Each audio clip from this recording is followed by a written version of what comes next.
Oi, eu sou Renan Suquevicius. E eu, Juliana Dantas, desembarcamos agora no sexto e último episódio desta temporada, Tô Como até Lidar triste. com a Saúde Mental. Eu também, Foi tão passou legal. rápido, sim. A gente continua no seu tocador de podcasts preferido. Nessa temporada também estamos no YouTube, nosso canal é o Finitude Podcast. Se você está só ouvindo, corre lá também para nos ver. E aí, acha lá o canal do Finitude Podcast, clica naquele botãozinho de se inscrever, no sininho, no alerta, no curtir, no amei, nos comentários. Compartilha com todo mundo. É. Essa nossa temporada é temática, falando sobre saúde mental. Se você chegou nesse episódio agora, o último da nossa série, é o primeiro que você está acompanhando, volte e veja os outros. Tem outros 5 episódios muito legais com temas muito importantes. A gente já falou sobre burnout, sobre depressão, sobre transtorno de ansiedade, transtorno de bipolaridade, transtornos alimentares. E hoje a nossa última pergunta dessa série é: como lidar com Alzheimer e outras demências? E para falar desse assunto, a gente recebe aqui no estúdio do Finitude Cibele Maria Costa Diniz, médica geriatra da Unifesp, integrante da Associação Brasileira de Alzheimer, atua na neuropsiquiatria geriátrica, pesquisa acadêmica, envelhecimento e doença de Alzheimer. Muito obrigado por ter vindo aqui conversar com a gente, viu? Bem-vinda. Prazer é todo meu. Muito obrigada. Tudo bem, gente? Tudo bem. Tudo bom. Como diferenciar o Alzheimer de outras demências? Todo esquecimento é Alzheimer? Então, vamos começar pela segunda pergunta. Todo esquecimento é Alzheimer? Não. Tá? O esquecimento é um mecanismo de defesa do nosso corpo. Todo mundo esquece, gente. Independente de idade, criança esquece, adolescente esquece muito. E aí vai. Durante toda a nossa vida, então, o esquecimento é uma forma de defesa do cérebro, por exemplo, para superestímulo. Então, é uma forma de defesa e é necessário isso. A questão é quando esse esquecimento começa a atrapalhar a vida da pessoa. Aí isso já não é normal. Tá? O esquecimento, principalmente o esquecimento de fatos recentes, né? Quando a gente começa a pensar em doença de Alzheimer, então a gente sempre é o grande marcador, é o esquecimento de fatos recentes. Muita gente fala assim, poxa, mas minha mãe não esquece, meu pai não esquece o que aconteceu na infância, mas não consegue lembrar o que fez ontem. É exatamente essa a diferença, né? Existem vários tipos de memória, de longo prazo, memória auditiva, memória afetiva, existem várias. Existe a memória de curto prazo, a memória recente, na verdade, a memória recente, que é essa memória recém-feita, que na doença de Alzheimer é o grande marcador.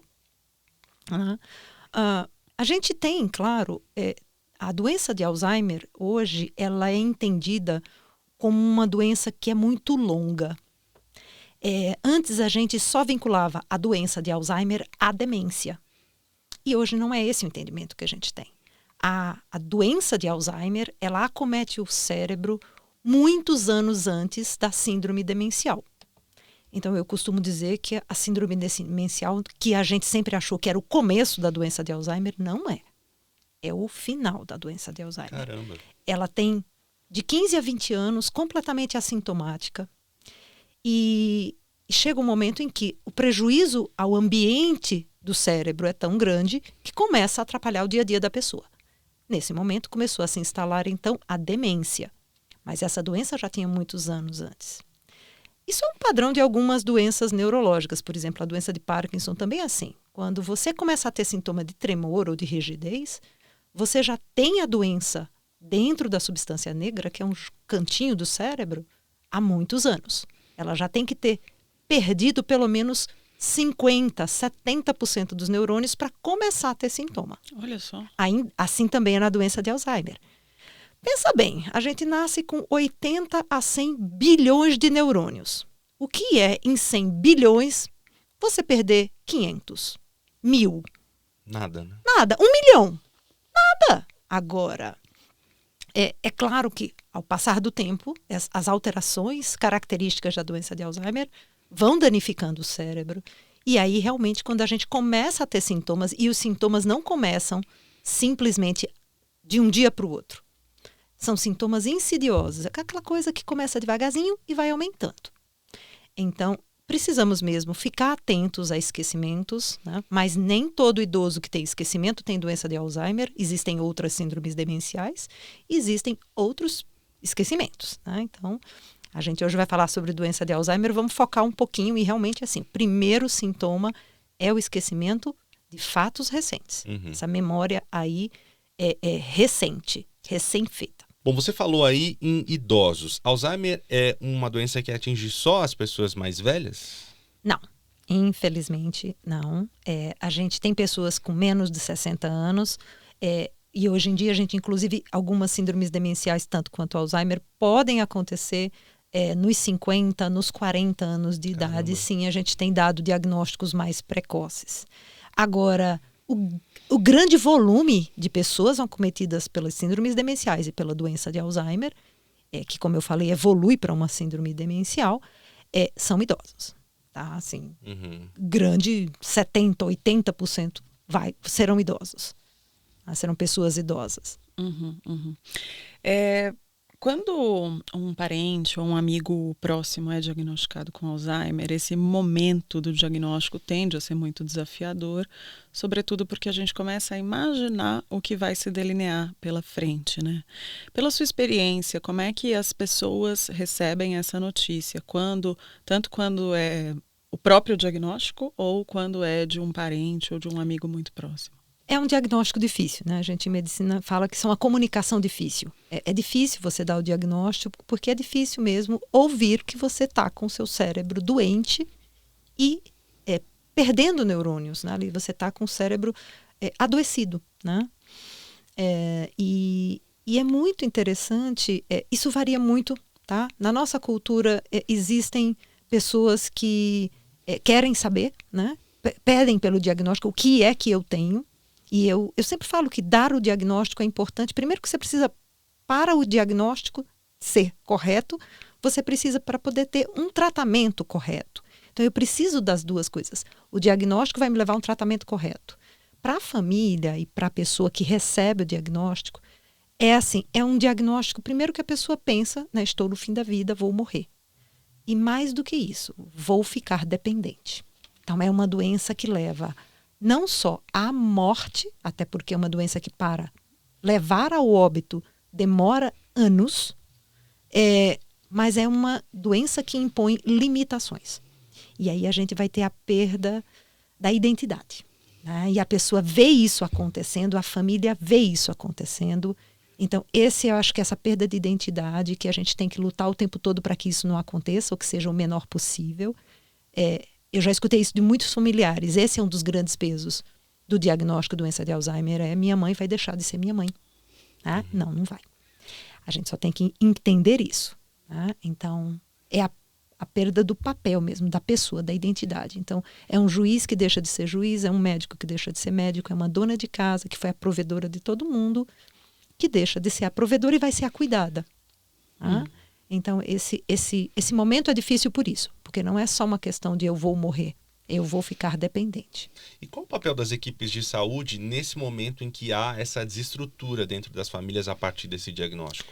Acho que é esclarecimento, né? Educação é tudo. É uma caminhada longa, tá? Então, essa é a primeira coisa. As pessoas ficam impactadas pela questão, né? Então, eu estou morrendo, né? Meu cérebro está morrendo, mas é uma caminhada longa, não é uma caminhada fácil. E o que pode fazer essa caminhada menos difícil? Conhecimento. Então, é educação. É aprender e entender, né, o que está acontecendo. Isso, na hora que você dá o diagnóstico, é um baque. Mas isso também explica algumas coisas, gente. É muito difícil você, assim, o que está acontecendo comigo? Né? Sim. O que está acontecendo comigo? Eu falei uma coisa, meu filho está dizendo que eu não falei. Né? Eu fiz uma coisa e vi que não foi adequada, as pessoas ficaram incomodadas, eu fiquei incomodada, então... É você dar nome para aquilo que já está acontecendo. Exato. Isso, às vezes, a pessoa se entende e fala, agora eu entendi, eu estou doente. Então, depois que passa o susto, algumas coisas são positivas também. Então, muitas famílias têm medo, pedem, não conte para o paciente. Como médica, a minha postura sempre é mentir jamais. Se perguntar, vai escutar. Porque se perguntou é porque quer saber. E essa é uma boa forma. Hoje em dia a gente discute muito o direito do não saber. Tem pessoas que não querem saber. Então é muito fácil, às vezes muito evidente. Você tenta entrar no diagnóstico e o paciente desvia. Você fala, Eu escuto muito isso. Isso é da idade? Não, isso é uma doença. Eu vou tomar remédio? Sim, vai. Então tá ótimo. Acabou, cortou o papo aí. E não é só com Alzheimer e demências, né? Com Não, câncer, com vários outros né? diagnósticos, né? Isso é comum a um diagnóstico difícil. Tem pessoas que não, que querem saber tudo. Não é da idade, então o que é? Recentemente uma paciente me perguntou como eu peguei isso. Não pega, o seu cérebro desenvolveu. Acontece. Acontece, né? Há um momento chave para se pensar num cuidador externo, além das pessoas da família, para auxiliar nessa pessoa com Alzheimer? Isso depende muito do núcleo familiar. Então, assim, depende. A gente tem famílias que são famílias que tem várias pessoas dispostas a colaborar com esse cuidado. Não é simples. Então, às vezes, você tem uma mãe que tem 3 filhos. Com certeza, um vai assumir o cuidado imediato e, às vezes, essa pessoa fica sozinha, o que é muito difícil. E aí, muito mais é o caminho, às vezes, chamar um cuidador profissional. Mas a gente tem que entender que esses filhos também têm que ter o seu tempo, né? Às vezes é o esposo, às vezes é a esposa, o companheiro, que está ali, está com a dificuldade de aguentar, né? Essa pessoa que antes era a provedora, que era a cuidadora, precisar ser cuidada. Então, cada pessoa tem o seu momento de entender. Mas tudo depende do núcleo familiar. Quando ele é muito restrito, por exemplo, é um casal que teve um filho. Esse filho trabalha, né? Esse filho pode adaptar a sua vida. De repente, a mãe já morreu, mas o pai está com uma síndrome demencial e ele precisa cuidar, mas ele precisa trabalhar. Porque no começo, quando inicia a síndrome demencial, a pessoa precisa de supervisão.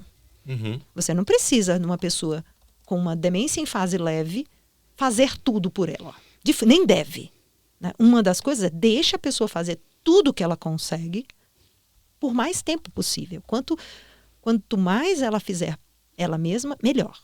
Mas então, no começo, a pessoa precisa de supervisão, gerenciamento, por exemplo, com coisas como medicação, finanças. Então, são coisas mais complexas. À medida em que a síndrome demencial evolui, essa pessoa vai precisar de mais ajuda. E vai chegar uma hora que vai ter que se fazer junto com ela. Então, assim, é o banho que você vai fazer uma parte e sua mãe vai fazer outra, sua tia vai fazer outra, sua pessoa que você está ali ajudando. E vai chegar um momento mais para frente ainda, onde você vai ter que fazer pela pessoa. Então, isso é um tempo que vai acontecendo. Uma transição. É uma também. transição, é um longo caminho. Tá? Quanto mais, não antecipar fases, então assim, tá na fase leve. Existem desafios da fase leve que não vão existir na moderada. Por exemplo, direção. Uma pessoa com uma demência em fase leve pode dirigir? Depende. Alguns pacientes podem, outros não podem. Isso é uma coisa para ser definido pelo médico e muitas vezes pelo neuropsicólogo ou terapeuta ocupacional que esteja junto. Caso a caso. Né? Caso a caso. Tá? Não dá para dizer, fase leve pode dirigir ou não pode. Não é assim. É caso a caso. A doença se desenvolve em cada pessoa de um jeito. E a evolução também é extremamente pessoal. Então, a nossa ideia de daqui a 2 anos vai acontecer isso. Não é assim. Cada pessoa é uma pessoa e a gente tem que trabalhar nesse contínuo. Agora, é um contínuo aprender. No cuidar e no aprender a lidar com aquela pessoa. Você é integrante da Associação Brasileira de Alzheimer, a ABRAS, e há muitos anos eu conheci o trabalho da ABRAS, que tem, entre outras coisas, grupos de apoio para cuidadores, né? Geralmente a gente fica com o foco na pessoa que recebeu o diagnóstico de demência ou de Alzheimer, e o cuidador não é cuidado por ninguém. Existem altos índices aí de várias questões de saúde mental, também para o cuidador por uma série de fatores, né? Exato. Quem cuida de quem cuida? Então, a ABRAS faz uma parte disso.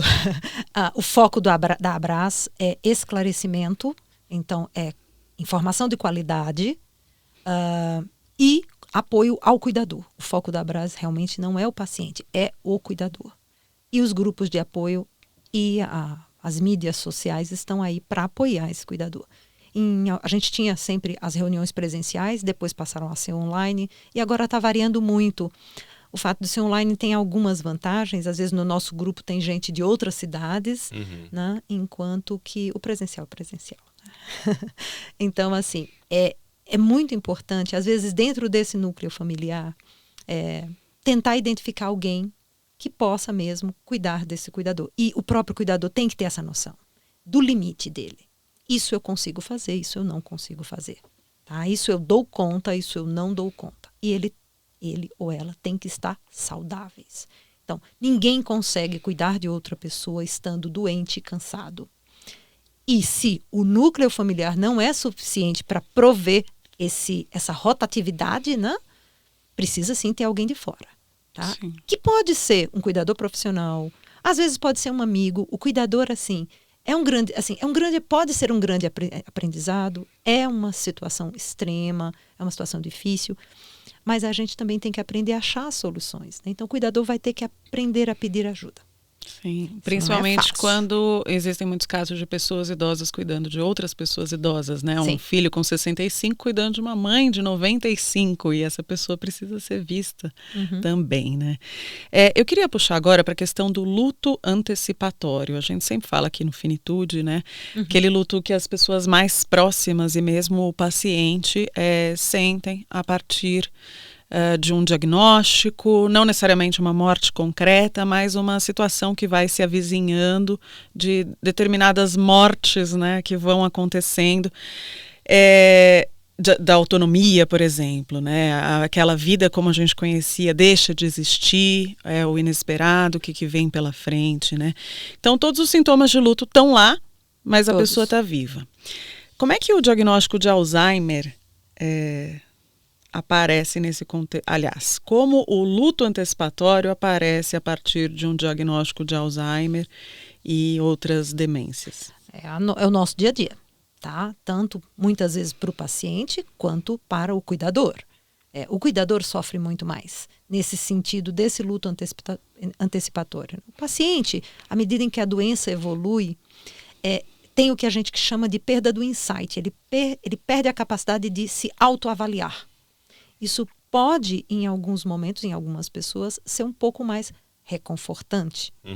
Por quê? Porque muitas pessoas ainda mantêm essa sensação de eu não sou mais eu, até fases moderadas bem avançadas. Então, isso depende muito de cada pessoa. Mas o paciente, o cuidador sofre bastante, né? Esse luto antecipatório, que era o que a gente estava falando, né? Minha mãe não é mais minha mãe, né? O meu pai, que foi o meu modelo, agora eu preciso cuidar, eu não estou mais reconhecendo. Então, o que a gente pede? O que a gente pode fazer para ajudar nisso? É tentar não esquecer quem é essa pessoa. Então, sim, revisitar fotos de família, fazer o que a gente... Um dia eu escutei esse termo, achei maravilhoso, a arqueologia da vida da pessoa, né? Ir atrás ali de tudo, colocar a pessoa em contato com amigos antigos, relembrar quem é essa pessoa, né? E relembrar às vezes nas pequenas coisas, do tipo, ele usava paletó e gravata todo dia, vamos manter a camisa, pelo menos a camisa de botão. Que são os limites de dignidade, né? Você saber o que é valioso para a pessoa, né? Você deixar essa pessoa jogada de pijama todo dia no sofá é uma coisa que acaba ferindo a existência dela. Às vezes é um batom, né? Às vezes é um batom, às vezes é uma mulher que gostava ali de ter o seu cabelo bem cortado. Tem algumas mulheres que querem retocar a raiz do cabelo, então são essas pequenas coisas, a barba bem feita, se essa pessoa gostava disso, né? Então trazer essas pequenas coisas, às vezes é o doce que a pessoa gosta. Olha, não, a minha mãe ou meu pai era fanático por quindim, então de vez em quando catar o quindim, tá ali para degustar, para relembrar quem era, né? Música, e tem muita coisa para a gente fazer. E a gente está falando disso de pessoas que estão com Alzheimer ou qualquer outro tipo de demência, mas quando a gente olha para a terceira idade, para a velhice de maneira geral, quando a pessoa tende a ter uma mobilidade reduzida, uma inserção mais difícil no mundo tecnológico, essas coisas acabam ficando para trás e é importante a gente que tem uma facilidade de mobilidade mesmo, física, espacial e também de acessar os lugares, facilitar isso para essas pessoas, né? Para manter essa pessoa inserida na vida e sociedade. Isso é a base da funcionalidade. O ambiente tem que ser funcional para a pessoa. E não a pessoa que tem que se adaptar ao ambiente. Né? Então, esse é o conceito de funcionalidade. A funcionalidade. O ambiente tem que estar preparado. E quanto mais a gente... E a gente tem que, como diria uma propaganda de anos atrás, tecnologia use-a sempre a seu favor. Né? Então, assim, a gente pode usar a tecnologia a favor dessas pessoas e não como barreira. Né? Perfeito. Então, dá mesmo para, por exemplo, minha mãe não consegue tomar os remédios, mas eu consigo ter um aplicativo que ajude nisso. Tá? Idosos, de uma forma geral, não necessariamente aqueles que estão com perdas cognitivas, mas idosos são digitais. Eles são cada vez mais digitais. Né? Então, eles vão, né? Já perceberam que ajuda, que é legal. Claro. Né? Então, assim, e com síndromes demenciais, a gente pode utilizar a tecnologia tanto para melhorar a funcionalidade como para reabilitar. Perfeito. Falando de tecnologia, quais são as novidades, quais são as perspectivas quando a gente olha para o Alzheimer, tanto da compreensão dessa doença, para o tratamento, eventuais possibilidades de cura, diagnóstico precoce, como é que a gente está? Então vamos devagar. Uma coisa é uma coisa. Então, uma coisa é uma coisa, outra coisa. Então, assim, primeiro diagnóstico.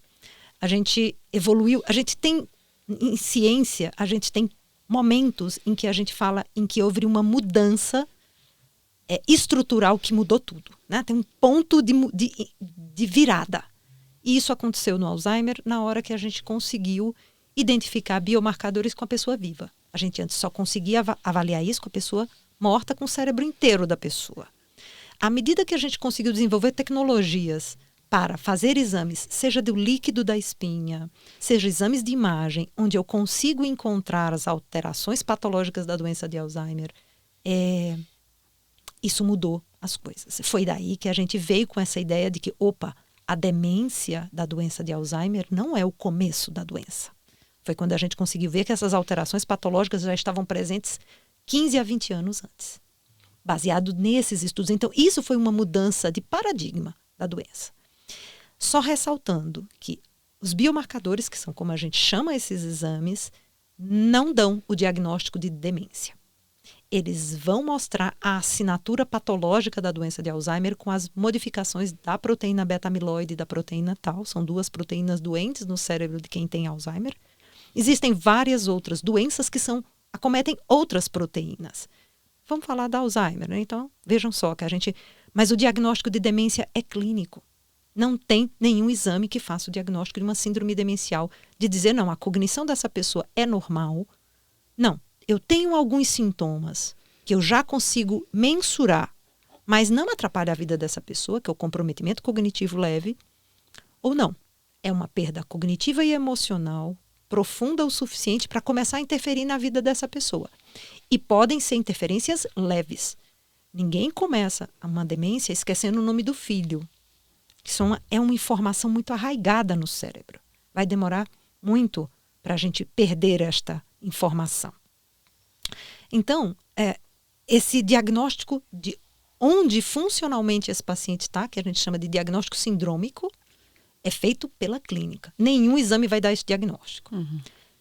O que a gente então tem são os biomarcadores que nos ajudam a separar. A gente tinha síndromes demenciais então como um grande guarda-chuva, onde tem várias doenças e a doença de Alzheimer em qualquer faixa etária é a mais importante, é a mais prevalente.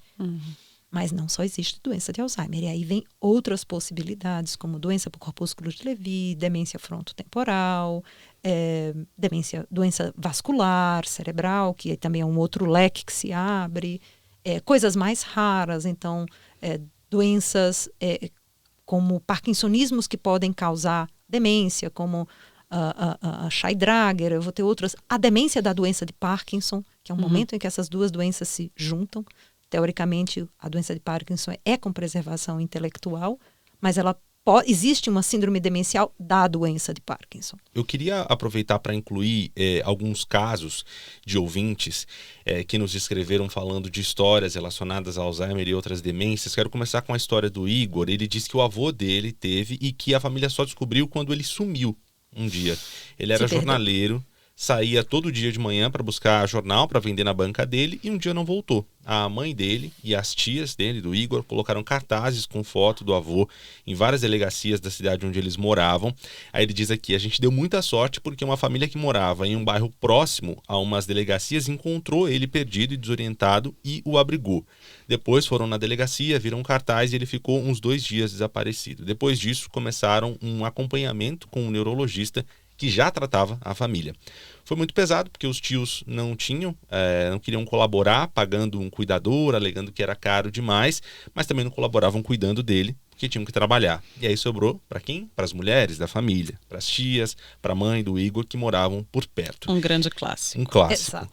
Ele ainda viveu, o avô, uns 5 anos, e aí, a partir dessa história, algumas perguntas, né? É comum que algumas famílias só percebam que há algo de errado quando uma coisa grave acontece, como nesse caso, né?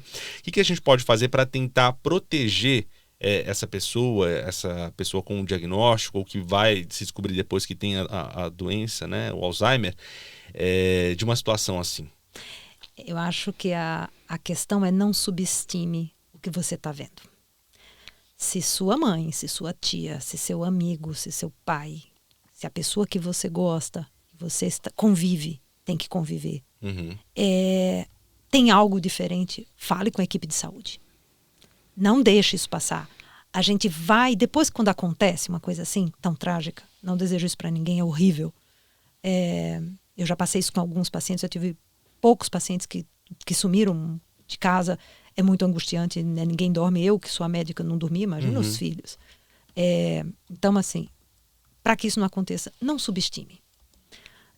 Aqueles pequenos sinais, né? É aquela dificuldade, aquela pressão que não controla por nada. Poxa, mas sempre teve pressão alta, sempre controlou, agora não controla, provavelmente não está tomando o remédio direito. Não quero mais que ninguém venha comer em casa. Por quê? Não, isolamento. Então, fiquem atentos aos sinais indiretos, mudanças de humor. Então, essa pessoa era muito... queria a família toda junto, agora está mais isolada, está mais quieta, está mais calada, parou de se arrumar. Pode ser depressão? Pode ser uma demência? Pode, tem que ver. Não tenha medo do diagnóstico, né? Porque quanto melhor o diagnóstico, melhor o tratamento. Tá? Então, essa acho que tinha que ficar aí para o pessoal. Não subestime o que te incomoda. Pô, mas meu pai nunca deixou de pagar o plano de saúde. Porque, assim, muitas vezes eles dão as escapadas, né? Ainda por cima, assim, quando tem um casal, um super protege o outro, para que a família não note. Um vai começando a assumir as coisas por outro.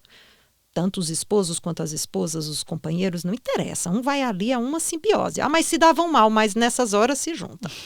Então, assim, é muito comum, então, uma pessoa que está longe não ter esta visão. Porque aquela meia hora, 1 hora que é a visita ali, eles conseguem sim até fases bastante avançadas não, mas ali a fase final da fase leve até o início da moderada pode passar desapercebido, né? Então tem pacientes que que eles são muito inteligentes, então o cérebro deles acha caminhos e por pouco tempo mais ainda, mas tem que olhar o relato de quem mora junto. Às vezes são 5 filhos, uma mora junto ou um filho mora junto e outros estão mais afastados. E aquele que está junto começa a falar coisas, os outros falam, não, imagina. Deem crédito a quem está junto. Mas meu irmão está cansado, fica o tempo todo com o papai e a mamãe, tá exagerando. Será? Será? Então, assim, atento aos detalhes para que isso não aconteça de novo. Perfeito. A Simone fala o seguinte: um ponto importante é a fase antes do diagnóstico, de como a gente não tem ideia do que está por vir. Somos 4 filhos de um casal incrível de pais casados há 60 anos. Meu pai infartou algumas vezes na fase dos 60, 70, então tivemos todo cuidado com ele. Hoje, com 82 anos, saudável e lindo, que bom. Minha mãe sempre foi a fortaleza da família no sentido de ser forte mesmo. Detesta ir ao médico, toma meia garrafa de vinho todos os dias e fuma horrores, ela diz. Sempre nos preocupamos com o diagnóstico de câncer, mas sempre que a gente vencia a resistência de fazer os exames, a resistência dela de ir fazer os exames, estava tudo bem. E aí a gente olhava só para isso. Jamais imaginamos que ela poderia ter algum outro diagnóstico, muito menos neurodegenerativo, porque não tinha nenhum histórico da família.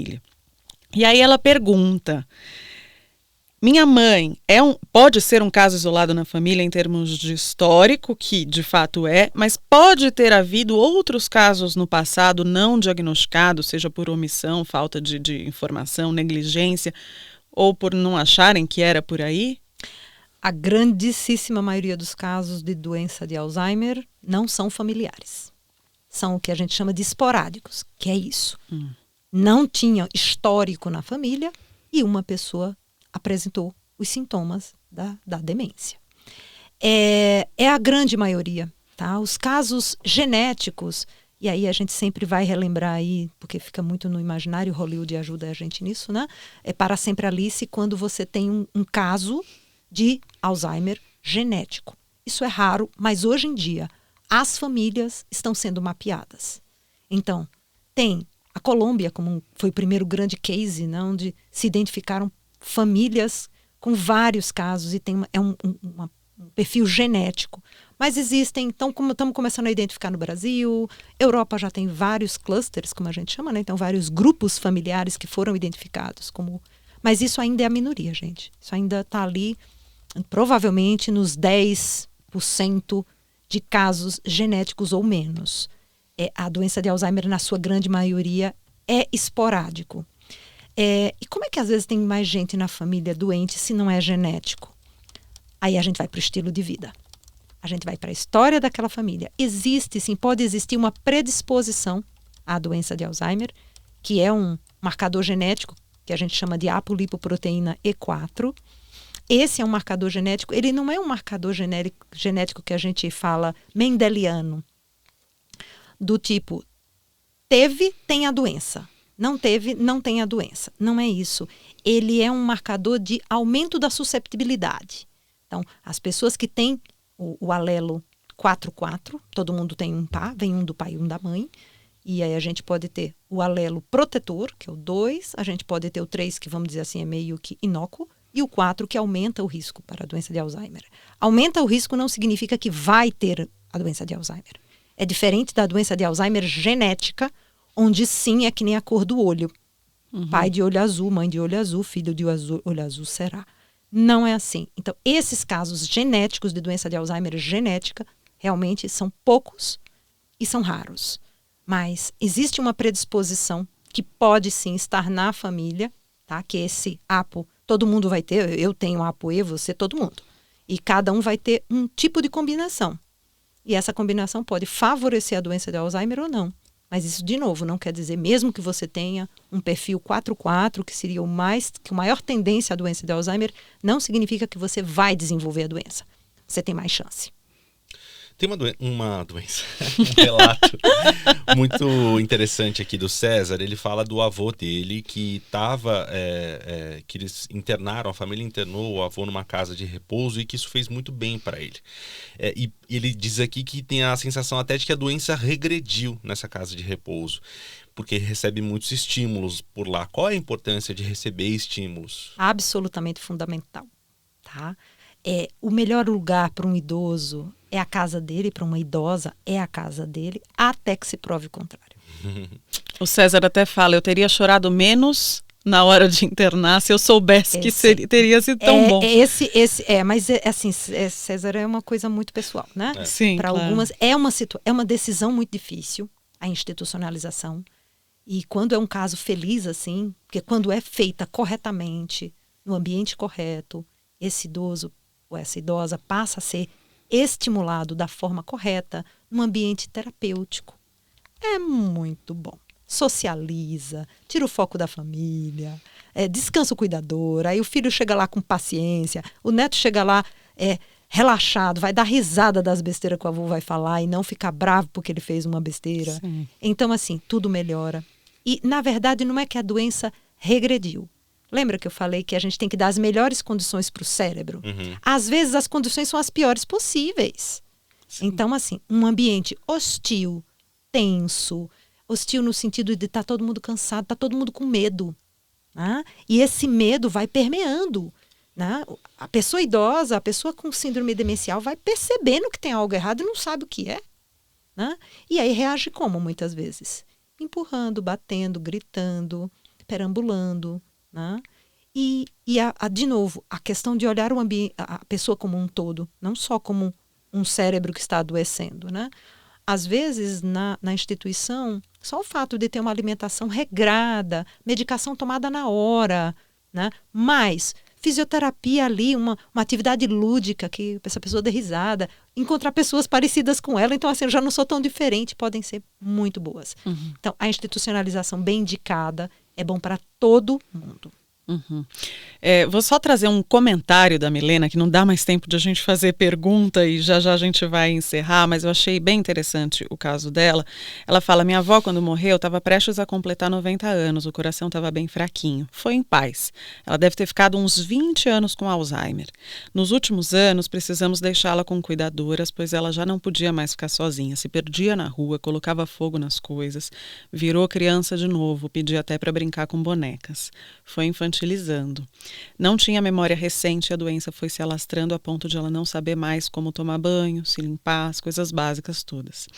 E a Melina completa, proporcionamos dentro do possível coisas que até então ela nunca tinha tido na vida. Ela foi bem cuidada, a gente se apega a isso, porque ela manteve alegria até o último dia, apesar da falta de memória. E ela fala, eu estou feliz em contribuir porque ela me criou e acredito que essa seja uma forma de honrar a história dela. Isso também é o que a pessoa é, né? Ela está deixando de ser quem ela foi a vida inteira, mas aquela também é uma parte da vida dela e trazer... Sempre honrar, né, os nossos mortos. Sem sempre importante. Vamos lá para o ping-pong, Renan. Pergunta rápida, resposta rápida. Eu fiquei me controlando a conversa inteira para não falar mal de Alzheimer, porque é errado, é incorreto falar mal de Alzheimer? Erradíssimo. Não é mal, é doença. Perfeito. Faz sentido falar em prevenção ao Alzheimer ou só diagnóstico precoce? Prevenção, sim. Temos 12 fatores de risco elencados sobre a doença de Alzheimer. Vou passar rapidinho. Escolarização na época certa reduz Alzheimer. Na idade ali do meio da vida, correção de déficit auditivo, tratamento de hipertensão, obesidade, sedentarismo. Já na idade adulta, trauma craniano também. Na idade, no envelhecimento, cessação de tabagismo, tratamento de depressão, isolamento social deve ser combatido. Acho que foi todos. Cruzadinha, jogar xadrez, quebra-cabeça, são atividades que ajudam a evitar demências? Elas ajudam a estimular o cérebro, tá? Então, elas podem ser desde atividades lúdicas, lazer faz parte da saúde cerebral, e elas podem ser usadas num contexto terapêutico, junto com o terapeuta. Mas sim, é estímulo ao cérebro. Qual profissional é capaz de diagnosticar Alzheimer? Neurologista, geriatra, psiquiatra, todos juntos? Todos juntos. Tem que ser um médico. Então, você falou de 3 especialidades médicas. Tem que ver quem o paciente vai procurar primeiro e o primeiro deve estar apto ao diagnóstico. Ponto final.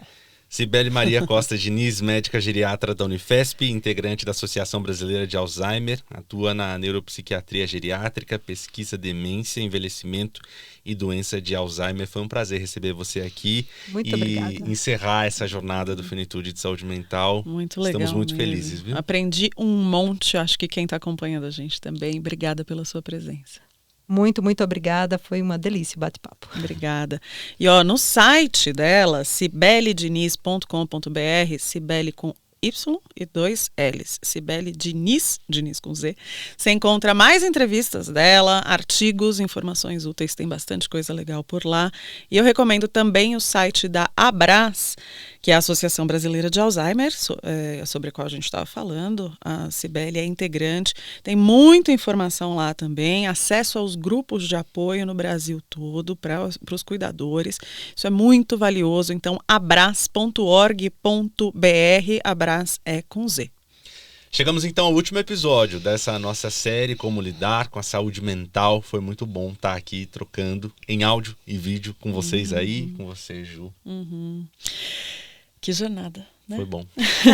Eu adorei estar aqui, confiante, né, nesse propósito que é nosso de viabilizar a informação de qualidade, ouvindo pessoas gabaritadas. A gente sempre falando aqui sobre envelhecimento, saúde mental, adoecimento, cuidados paliativos, morte e luto. É isso. Com o jornalismo, com muito jornalismo, que é muito importante nesses tempos, o jornalismo certamente pode ajudar a salvar vidas. E melhorar vidas, né?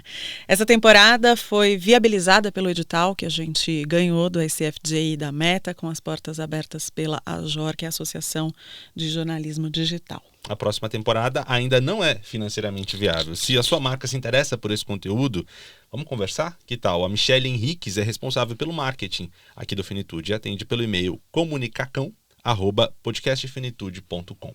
Outro jeito de ajudar a gente é contribuindo com R$10 ou mais mensalmente pelo apoia.se/Finitude Podcast, e aí a gente te manda uma newsletter toda quinta-feira. Ou então você pode compartilhar o nosso conteúdo, já ajuda bastante. Se você não tiver possibilidade de nos apoiar financeiramente, manda para quem você conhece. Certamente essa conversa que a gente teve aqui agora pode fazer sentido para alguém que você conhece, não? Manda para essa pessoa. Ponto final nesse 6º e último episódio da série Como Lidar. A gente vai se despedindo, a gente já falou sobre burnout, sobre depressão, transtorno de ansiedade, transtorno de bipolaridade, transtornos alimentares, agora a gente falou sobre Alzheimer e outras demências. A gente se despede, não sem antes agradecer toda a equipe que colocou tudo isso em pé com a gente. Gabriela Maia na produção, Marcela Coimbra na consultoria digital, Tana Barcelos e as profissionais todas do Linha Estratégias Digitais, comandando o nosso Instagram, Michelle Henriques no marketing, também o Vinícius Neves no apoio da produção. Todos os episódios foram gravados aqui no estúdio Banca Podcast com imagens da Jéssica Sacol e operação de áudio do JBN. E nosso muito obrigada gigantesco para você que é ouvinte de sempre, que agora também é espectador, né? E a gente chega por aqui com esse incentivo, esse apoio moral também, né, que a gente sempre recebe dos nossos ouvintes fiéis. E você que chegou aqui a partir desse episódio, a partir dessa temporada, entra, fica à vontade, já está dentro, sinta-se bem-vindo.